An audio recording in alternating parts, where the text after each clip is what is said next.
خداوند یسوع مسیح کی پیدائش اور اس کا اعلان۔ دوسرا حصہ۔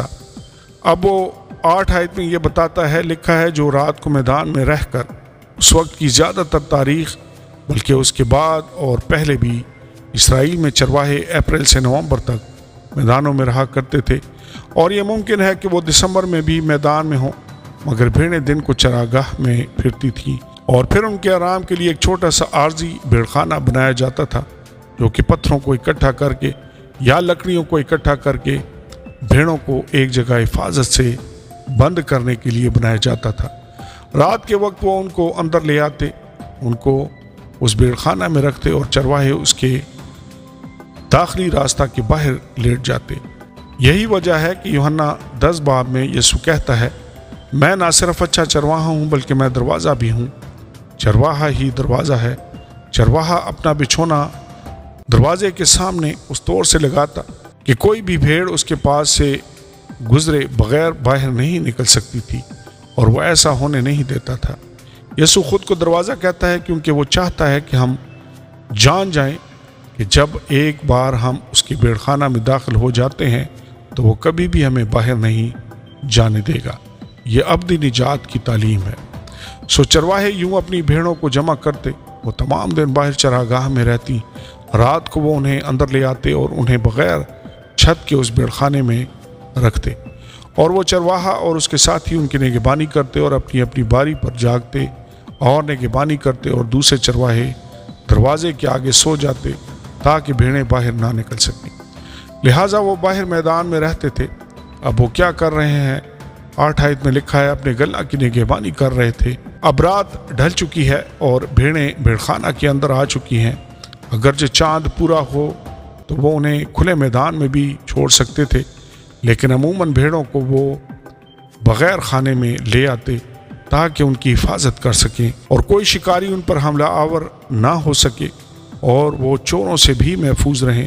سوین ممکن ہے کہ وہ اپنے بھیڑخانے میں تھیں کیونکہ رات تھی، اور ہو سکتا ہے کہ وہ رات کا پہلا پہر ہی ہو کیونکہ وہ ابھی جاگ ہی رہے تھے جب فرشتہ ان پر ظاہر ہوا۔ یہاں پر میں یہ بات آپ کو بتاتا چلوں کہ مشنا جو کہ یہودی شریعت کی کتاب ہے اور تالمود جو ربیوں کی تعلیم پر مبنی کتاب ہے، ان کا تقاضا یہ تھا کہ بھیڑوں کے گلہ کو میدانوں میں ہی رکھا جائے۔ بھیڑوں کے گلہ کو شہری آبادی میں رکھنا منع تھا، اس لیے وہ باہر میدان میں تھے اور اچانک فرشتہ ان کے پاس موجود ہوتا ہے۔ کلام مقدس میں لکھا ہے، اور خداوند کا جلال ان کے چوگرد چمکا۔ ہم نے اسے پڑھ بھی رکھا ہے، سن بھی رکھا ہے، لیکن ہم نے شاید گہرائی میں کبھی اس پر سوچا ہی نہیں۔ اس بات کو بیان کرنا مشکل ہے کہ یہ بیان کس قدر اہم ہے۔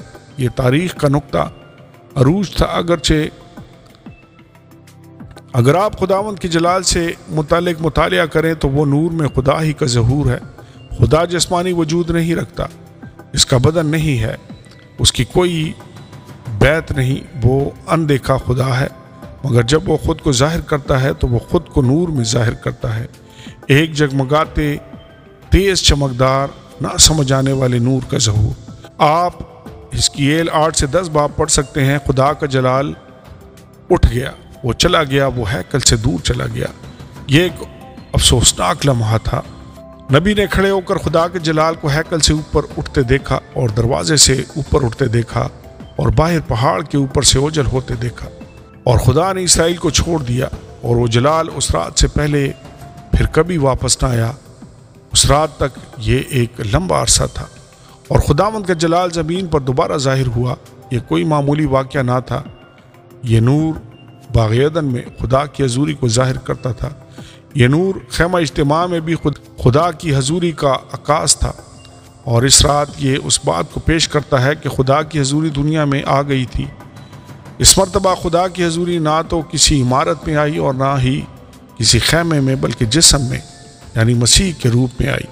بعد ازاں متی 17 باب کے مطابق یسوع مسیح نے اپنے شاگردوں کو لیا اور پہاڑ پر ان کو اپنے ساتھ لے گیا، اور اس کی صورت بدل گئی اور شاگردوں نے خدا کا جلال دیکھا۔ ان کے سامنے اس کی صورت بدل گئی، اور ایک دن اس کی آمد ثانی پر خدا کا جلال پھر سے لوٹ آئے گا۔ یہ کوئی چھوٹا سا واقعہ نہیں تھا، بلکہ یہ تو خدا کی حضوری لوٹ آئی تھی۔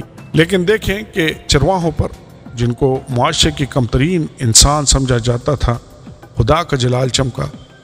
نجات کی تاریخ میں یہ یادگار لمحات ہیں۔ لکھا ہے کہ وہ بری طرح سے ڈر گئے۔ یہ عام لوگ تھے، یہ تو ان کے لیے بہت بڑی بات تھی۔ اور کیا وہ کبھی اس بات کی توقع کر سکتے تھے کہ خدا ان پر ظہور پذیر ہوگا؟ لیکن وہ ان پر ظاہر ہوا۔ اب یہ اس بات کی اہمیت کو اجاگر کرتا ہے۔ یہاں بیت لحم میں کوئی عام زندگی نے جنم نہیں لیا تھا، یا محض کسی عام آدمی کی پیدائش نہیں ہوئی تھی۔ یہ تو ایک تاریخ ساز لمحہ تھا۔ خدا بذات خود آسمانوں سے زمین پر چمکنے نور میں اتر آیا، اور وہ بری طرح سے ڈر گئے تھے۔ ہم سمجھ سکتے ہیں کہ وہ حیران رہ گئے تھے، نہایت ڈر گئے تھے۔ 10 آیت میں لکھا ہے، اور فرشتے نے ان سے کہا ڈرو مت۔ یہ کہنا شاید آسان تھا کہ ڈرو مت یا ڈرنا بند کرو۔ زکریا اور مریم سے بھی یہی کہا گیا تھا۔ ان چرواہوں کو خدا سے ڈرنے کی ضرورت نہیں تھی، جس سے ہم یہ اندازہ لگا سکتے ہیں کہ یہ خدا کا خوف ماننے والے راست باز یہودی تھے، جو خدا سے محبت رکھتے تھے اور مسیح کے آنے کے منتظر تھے۔ اس نے کہا تمہیں کسی بات سے خوفزدہ ہونے کی ضرورت نہیں، اور یہ صرف اسی صورت میں ممکن تھا کہ ان کے گناہ معاف ہو جاتے۔ فرشتے نے ان سے کہا دیکھو، میں تمہیں بڑی خوشی کی بشارت دیتا ہوں۔ یہ خوشخبری ہے کہ ہمارا خدا بچانے والا خدا ہے۔ یہ خوشخبری ہے کہ اس نے ایک نجات دہندہ کو بھیجا۔ یہ خوشخبری ہے کہ کوئی آیا تاکہ ہمارے گناہ اٹھا لے جائے۔ یہ خوشخبری ہے کہ آپ کا گناہ ہمیشہ کے لیے معاف کر دیا گیا ہے۔ یہ خوشخبری ہے، یہ ایسی خبر ہے جو بڑی خوشی اور شادمانی کو پیدا کرتی ہے اور خوف کے بالکل متضاد ہے۔ اس لفظ کا مطلب ہے ہنسی، شادمانی، جیسا کہ پہلا پطرس پہلا باب میں لکھا ہے، ایسی خوشی جو بیان سے باہر ہے۔ آمین اور آمین۔